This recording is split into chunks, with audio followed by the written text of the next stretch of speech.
El siguiente programa fue declarado de interés por la Honorable Cámara de Diputados de la provincia de Santa Fe. También este programa fue nominado al Premio Martín Fierro Federal.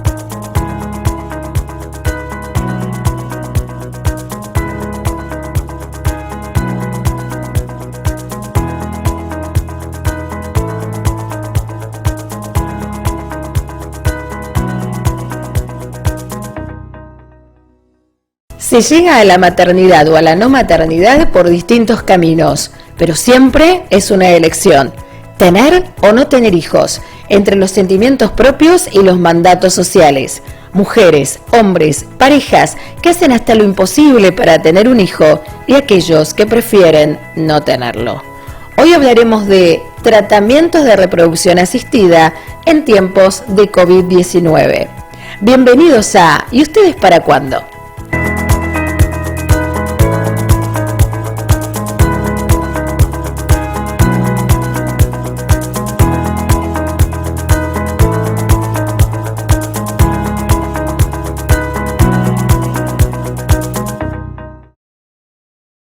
¿Cómo les va a todos? Bienvenidos a un nuevo capítulo de este programa tan particular que, como saben, cambiamos la mirada cultural hacia lo que significa tener o no tener hijos, con todas las posturas y variantes, y hoy nos vamos a dedicar precisamente a aquellos que sí eligen tener un hijo y que inician un tratamiento de reproducción asistida. ¿Qué pasa en esta etapa tan particular que estamos vivenciando en el mundo entero?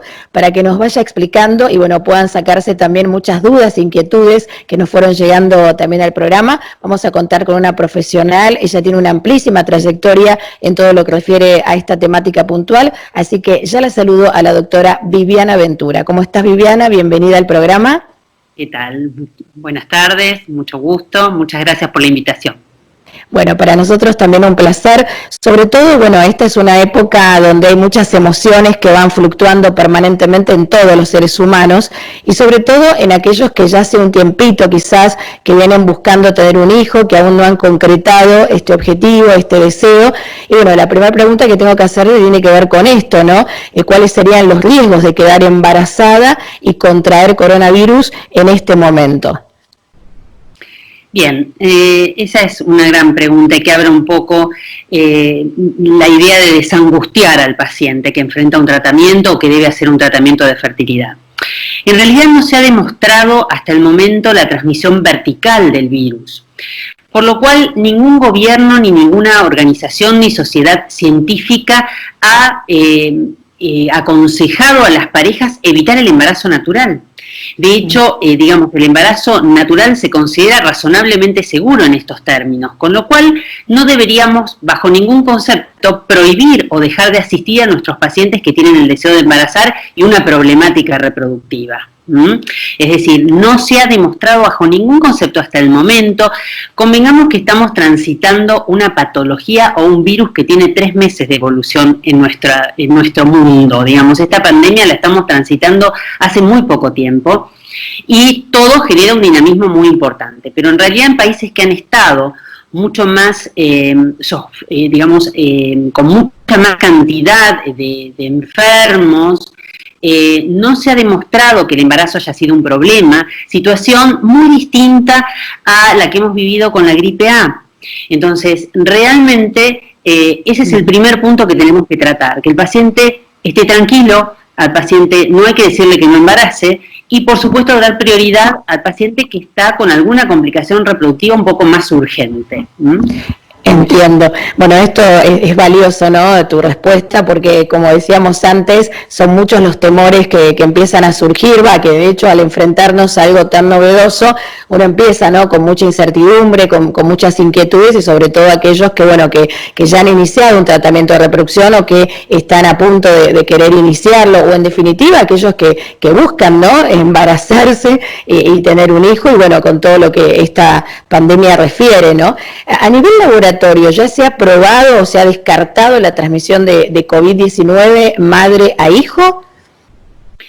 No se ha descartado plenamente. Lo que pasa es que no existen reportes en el mundo de transmisión vertical hasta el momento. Claro. Con la cantidad de casos no hemos tenido ninguna dificultad. Son casos muy aislados, donde realmente no tenemos mucha seguridad de la transmisión vertical, y si no, la línea de contagio no ha venido por otro lado, a través de la lactancia, o a través de no haber tenido el cuidado pertinente, o algún trabajador de la salud puede haber sido el vector para ese chico y no la transmisión vertical, pero insisto, son casos muy puntuales, muy aislados, y hasta el momento no podemos decir al paciente no embarace. Entiendo. Bueno, esto también es importante.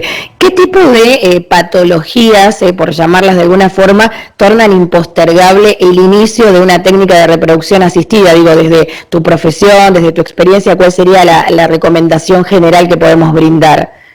Yo adhiero plenamente a las recomendaciones internacionales, tanto de la Sociedad Americana como de la Sociedad Europea, y recientemente SAMER, la Sociedad Argentina de Medicina Reproductiva, puntualmente ayer, lanzó las recomendaciones de qué sería nuestra emergencia reproductiva. La emergencia reproductiva es el paciente oncológico, el paciente que debe preservar su fertilidad porque enfrenta un tratamiento, una quimioterapia, un tratamiento quirúrgico ablativo, le hace para una mujer o como para un varón que tiene que preservar semen. Esos serían los más, la mayor urgencia. En segunda línea, y no menos importante, son las pacientes que tienen una reserva ovárica muy complicada, con edad materna avanzada, donde su futuro reproductivo, si nosotros postergamos su tratamiento, se va a ver realmente ensombrecido, y los resultados en tasas de embarazo muy bajos. Entonces, a esos grupos de pacientes son los que hay que darles prioridad, con todas las medidas de bioseguridad que correspondan, pero son los prioritarios. Uno puede postergar quizá una mujer joven, con un factor masculino leve, quizás postergar una inseminación, pero uno no debe postergar al paciente que se está jugando su reserva ovárica en el curso de esta pandemia. Entiendo, sobre todo porque acá es clave el factor tiempo, ¿no? Y es esto lo que nos están pidiendo, ¿no? Que tengamos paciencia, que sigan pasando los días. Entonces entendemos también toda esta situación y imagino que es por eso que se ha tenido en cuenta, ¿no? Desde lo que es la normativa, que estas son las personas a las que sí hay que prestar atención, ¿no? En lo que es un tratamiento de reproducción. Vos hablabas recién de estos requisitos, ¿no? De seguridad, de higiene que debe cumplir un centro de fertilidad. ¿Qué sería entonces lo que hay que tener en cuenta quizás para obtener el permiso de seguir funcionando, o en este caso de volver a funcionar en el caso de que un centro haya interrumpido su atención? Bueno, acá en la Argentina tenemos amplia variedad y de situaciones en los centros. En general, en su mayoría son monovalentes, son unidades muy aisladas de los centros de salud importantes, hospitales y sanatorios, donde realmente hay mucha presencia de quizás pacientes con patología o sospechosos de patología como esta. Entonces, esa situación de aislamiento del centro de fertilidad hace que en cierta manera podamos trabajar con cierta seguridad. De todas maneras, hay normativas muy claras con respecto a las cuestiones de bioseguridad, asociada a la embriología y asociada al manejo de los pacientes que están, ciclando dentro del centro. Hay centros, como te explicaba, que son centros chicos, con poca cantidad de gente, como centros como los nuestros, vinculados a instituciones grandes, grupos prestacionales muy grandes, pero que casi todos tenemos un lugar de privacidad muy aislado, en el cual el paciente no va a tener contacto con ningún caso sospechoso. Casi todos los centros deberían, junto con su comité de infectología, como lo estamos haciendo nosotros, generar las normativas intracentro, por supuesto apoyadas con las normativas que nos da la Sociedad Argentina de Embriología o la Sociedad de Medicina Reproductiva. Pero en realidad, por supuesto, que hay todo un protocolo de trabajo con respecto a evitar los sospechosos o tratar pacientes posibles COVID positivos. Nosotros puntualmente, ya me adentro un poquito a los protocolos de trabajo nuestros. Nosotros en realidad empezamos lentamente a asistir a nuestros pacientes hace 15 días.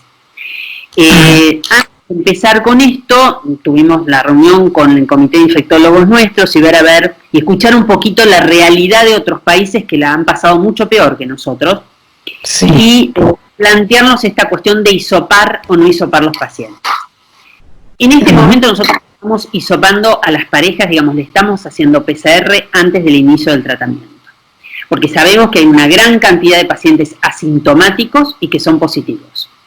Entonces, El paciente menstrua, viene a nuestro centro, nosotros hacemos el hisopado, que tenemos el resultado en 24 horas, electivo, porque no es un paciente sospechoso, es un screening poblacional, y ante la negatividad comenzamos la estimulación de esa paciente.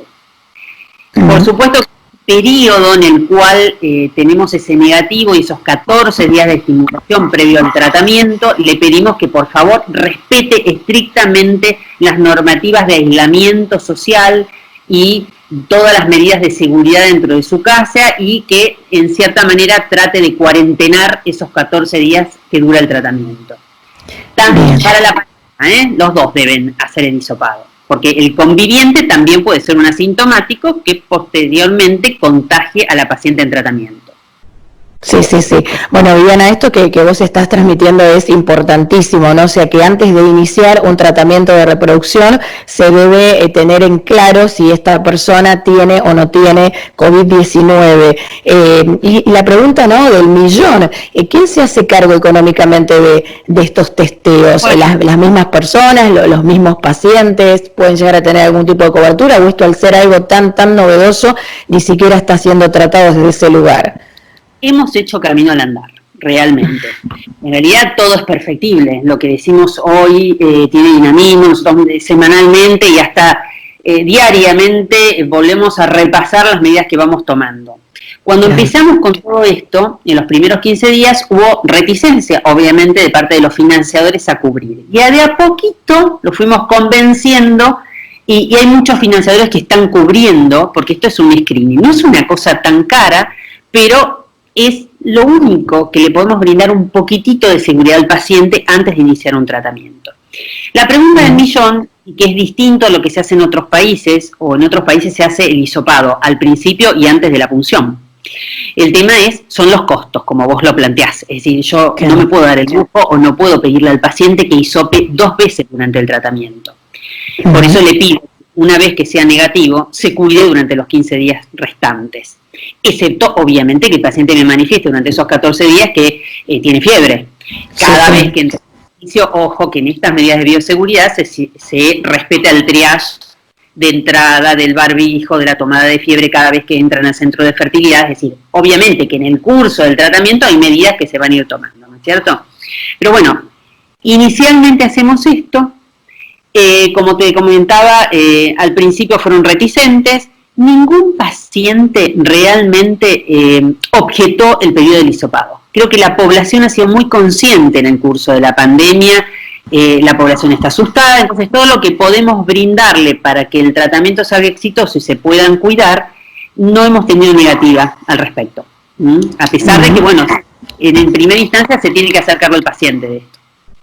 Exacto, bueno, es entendible también, ¿no?, que entre todo lo que estamos viviendo y se quiera iniciar un tratamiento de reproducción, más allá de toda la incertidumbre y de todos los temores, bueno, uno quiere ahí llevar adelante los extremos al máximo posible, ¿no?, de cuidado, y si se pretende, ¿no?, hacer un testeo, bueno, con mucho gusto, ¿no? Creo que es lo que cualquier persona accedería a hacer, ¿no? Claro, siempre está ahí como el obstáculo o no económico, si esto se puede concretar o no, por eso iba mi pregunta, porque creo que todos quieren tener presente, ¿no?, si no están ya infectados siendo asintomáticos de este COVID-19, ¿no?, y mucho más si se va en general este camino de reproducción. ¿Cómo se proyecta en el tiempo la evolución de la pandemia y de estas medidas de seguridad? Digo, uno ya puede tomar en cuenta lo que sucedió en otros países, donde ya, bueno, se está hablando también en una etapa de remisión de este virus, o sea, a partir de que esta persona inicia este camino de tratamiento de reproducción y supongamos que es exitoso, ¿no? Después los cuidados durante toda la etapa de embarazo también van a tener que ser bastante particulares. Sí, obviamente. Por supuesto que las situaciones no son comparables. Yo creo que cada país ha vivido geográficamente y se ha enfrentado al virus totalmente distinto. Yo creo que en la Argentina vino y vamos a tener que convivir con esto durante mucho tiempo y que nos vamos a tener que acostumbrar a todas las medidas de bioseguridad, por lo menos durante un año largo. las embarazadas, mi recomendación puntual en consultorio es que se cuiden mucho, que traten de hacer cuarentena, obviamente muy respetada, porque hay un tema en relación a, digamos, la enfermedad no aumentaría del riesgo o la embarazada no estaría en mayor riesgo, pero el tema es que la embarazada no puede recibir los tratamientos convencionales de cualquier otro paciente. Por eso ahí es la recomendación puntual del cuidado, ¿no es cierto? A ver si soy clara. Sí, todo estas pruebas que se han hecho con retrovirales en relación al COVID, nuestras pacientes embarazadas no los pueden recibir. Entonces, de ahí el cuidado puntual. No, insisto, que el embarazo potencia o aumenta el riesgo, sino que hay tratamientos en relación al COVID que ellas no pueden recibir. Bien, miren, hay una pregunta, bueno, también, ¿no?, que acá nos hacen llegar y que tiene que ver con aquellos que comienzan un tratamiento y que recurren a la donación de gametos, ¿no? Entonces ahí la pregunta es qué pasa, ¿no?, precisamente con quizás embriones criopreservados anteriormente, con óvulos, con este esperma. ¿Esto también va a ser analizado? Digo, ¿tiene algún tipo de incidencia o hay algún tipo de peligro también de que esto también, ¿no?, sea factor de contagio? Bueno, acá hay insisto en que todos los centros trabajamos un poco distinto, pero básicamente en el caso nuestro, en los casos de las muestras de semen, nosotros compramos muestras de semen, tenemos stock de muestras de semen de centros acreditados en la Argentina en la era pre-COVID. Claro. La situación es totalmente distinta en la donación de ovocitos. Las donantes son activas, son donantes que donan en fresco, como decimos nosotros, y bueno, y ahí abrimos todo un capítulo a cómo cuidamos la donante. La donante también se le hace hisopado, y esto está a cargo nuestro. También les a nuestras donantes que se cuiden durante esos 14 días de la estimulación, y ante la presencia de alguna sintomatología, bueno, lamentablemente o no se aspira, porque las normativas internacionales es que un paciente COVID positivo se evite la aspiración en lo posible, en la medida que esa paciente no esté hiperestimulada. La paciente hiperestimulada COVID positivo, nosotros tenemos un quirófano COVID en nuestra institución donde va a ser aspirada para no dejar la hiperestimulación en curso, ¿está? Pero son situaciones distintas, por ahí la donación de semen y la donación de ovocitos en fresco. Bien. Las donantes son una población por ahí un poquito más expuesta y que hay que cuidarlas especialmente. Entiendo, bueno, es fantástico todos los conceptos que nos estás transmitiendo y cómo estás dilucidando muchas de las cuestiones que precisamente son las dudas y la incertidumbre que ahí circula en los que están en el camino de los tratamientos de reproducción.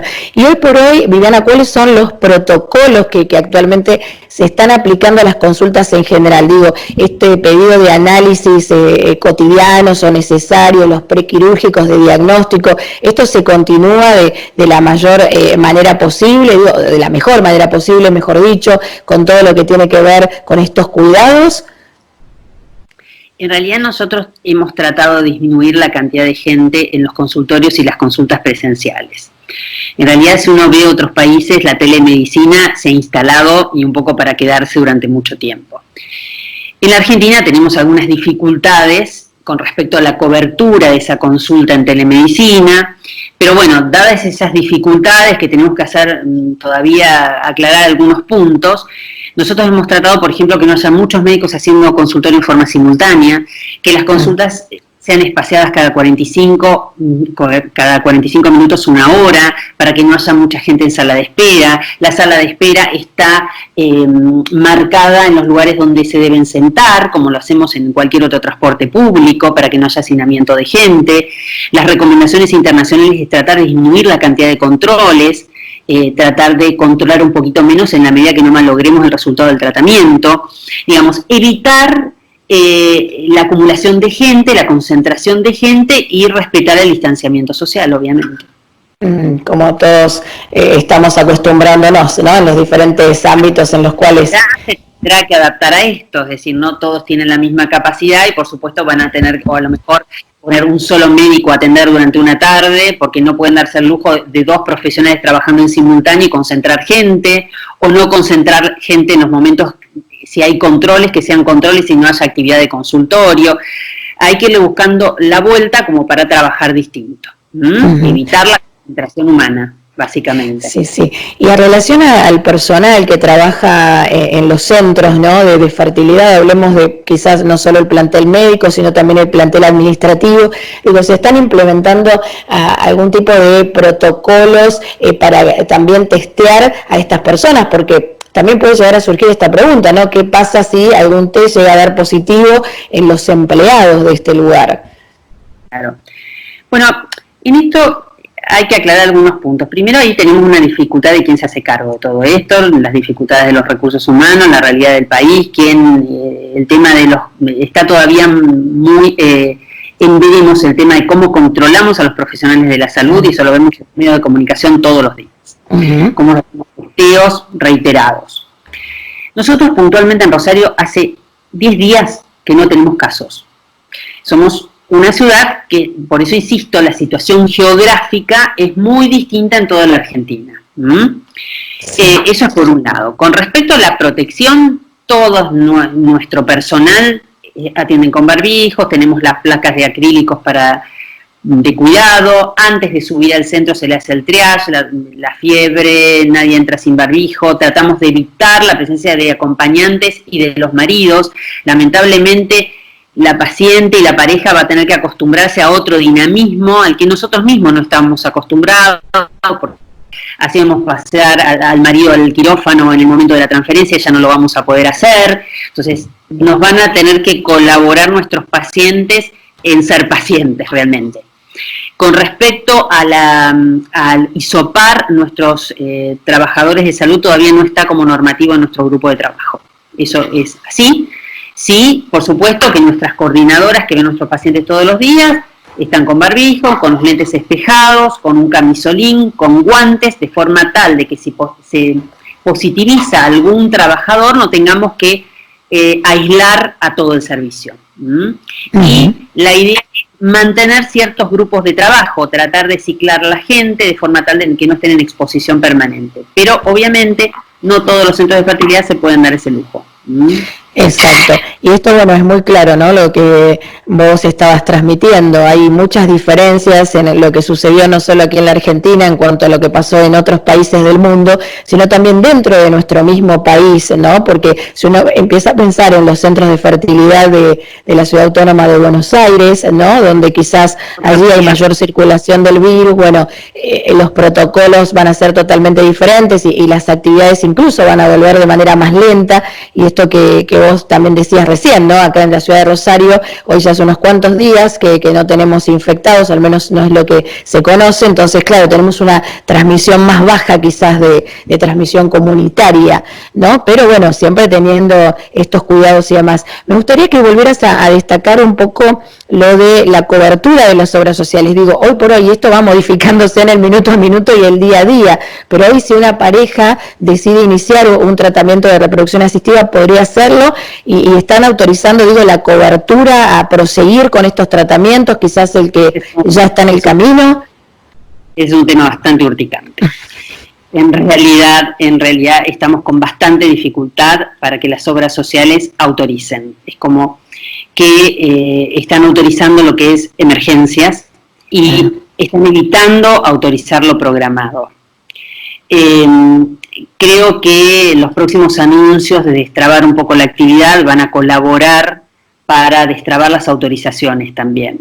De hecho, nosotros estamos haciendo en forma diaria escritos a los pacientes, detallando, digamos, esto que hablamos al principio, de no perder el futuro reproductivo, poner sobre el tapete el tema de la falla ovárica, de la edad materna, ni hablemos de los oncológicos, que no hemos tenido problema en la autorización de ninguno, pero bueno, están tratando de evitar y esperar un poco para la autorización de tratamientos. Es decir, es una lucha diaria. Que bueno, esperemos, insisto, que con estas nuevas normativas podamos andar mejor, pero está bastante difícil. Sí, sí, bueno, imaginamos que esto es así, un poco por las preguntas que también nos vienen llegando acá al programa. Bueno, antes de despedirte y de agradecerte por todo el aporte que hiciste hoy para este capítulo, ¿no? Dilucidando muchísimas cuestiones que tienen que ver con los tratamientos de reproducción y, bueno, específicamente en esta época y en esta etapa tan particular, nos gustaría que completes la frase: en cuarentena lo que puede hacer una paciente de tratamientos, lo mejor sería... consultar a su centro de fertilidad. Bien. Sobre todo por el dinamismo de todas estas cosas que hablamos desde el principio. Estamos transitando una patología y una pandemia de 3 meses de evolución. Las cosas cambian, lo que decimos hoy lo podemos llegar a tener que cambiar dentro de pocos días, por eso lo ideal es que estén comunicados con su médico, con su centro de fertilidad. Bien. Y que no dejen de comunicar. Exacto. Bueno, Viviana, te agradecemos muchísimo, sí, por este contacto en el día de hoy en formato cuarentena, sí, y por tu buena predisposición, por tu tiempo y, bueno, por tu profesionalidad que hoy, bueno, pudiste aquí brindar, al menos durante todos estos minutos, compartiendo con nosotros, bueno, todo lo que refiere a esta temática puntual. Así que te agradecemos, un cariño, y ya vamos a hacer contacto seguramente en otra oportunidad. Sí, un placer. Bueno, igualmente, gracias. Bueno, saludos, hasta cualquier momento. Gracias. Adiós. Y hoy la escuchábamos de manera impecable a la doctora Viviana Ventura, quien estuvo respondiendo, ¿no?, a muchas de las preguntas que también ustedes nos hicieron llegar a lo largo de estos últimos días, que tiene que ver con las personas que están en la búsqueda por tener un hijo, y claro, al momento de tener que iniciar o de postergar esto de los tratamientos de reproducción asistida, con todo lo que eso también trae como consecuencia e implica. Así que esperamos haberte sido, bueno, útiles y valiosos con todos los conceptos que ella estuvo transmitiendo, que insistimos, información de último momento y que tiene que ver con la normativa que se establece en el día de hoy. Quizás esto se esté modificando en el corto tiempo, ¿no?, porque saben que todo lo que vamos también vivenciando es como muy novedoso y va, bueno, adaptándose a lo que sucede en el día a día. Como siempre, te agradecemos por haber estado allí desde el otro lado. Te invitamos también a que puedas contribuir con tus propuestas, con tus inquietudes, con tus comentarios. Estamos en las redes sociales. Los esperamos el próximo domingo a las 6 de la tarde con ¿Y ustedes para cuándo?